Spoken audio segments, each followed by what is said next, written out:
forts, ils étaient vigoureux. Les femmes des Égyptiennes, elles étaient fortes, elles étaient belles. Alors, il y a quelque chose qui va se passer.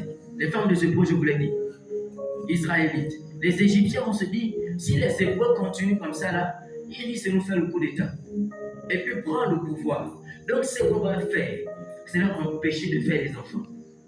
Dites avec moi, amen. On va les empêcher de faire des... On va les empêcher d'avoir des entreprises. On va les empêcher de se marier. On va les empêcher d'avoir des enfants garçons. C'est-à-dire que quand ils voient que tu as un enfant, quand on voit que l'enfant que tu viens de faire naître a une grande destinée, les Égyptiens de ta vie viennent détruire cet enfant. Je ne sais pas si tu as pu le comprendre, c'est ce que représente les Égyptiens. Pendant que tu es en train d'évoluer, ta maison a commencé une brique, deux briques, les Égyptiens de ta vie viennent bloquer les travaux. Parce que le rôle des Égyptiens est d'empêcher ton épanouissement. C'était ça le rôle des Égyptiens. Ce n'était pas le... Voilà. Donc quand on parle des Égyptiens, ici, il n'est pas question de ceux que tu aimes ou de ceux que tu n'aimes pas. Il n'est pas question de ce peuple-là. Je dis non, plus que la Bible dit qu'on ne verra plus jamais les Égyptiens. Interdit pour moi de voyager, d'aller dans le pays qu'on appelle l'Égypte. Non, c'est pas ça.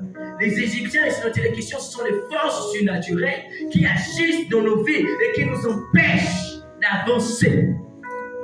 Et quand je dis d'avancer, quelqu'un se dit peut-être d'avancer devant. Non. Le fait que tu avances bien dans tes... Le fait que tu vas de classe en classe sans redoubler, tu es en train d'avancer.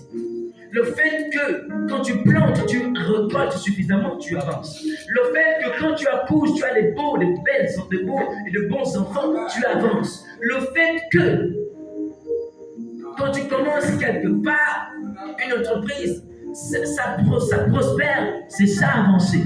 Et le rôle des Égyptiens, sinon l'Égyptien de ta vie, c'est cette force-là qui comprime ta destinée.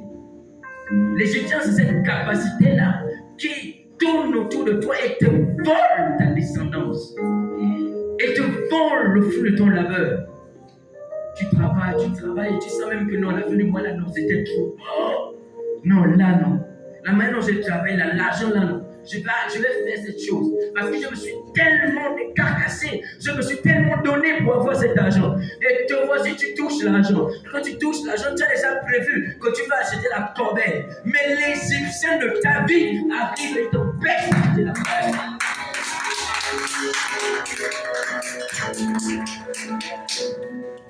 C'est ça l'Égyptien.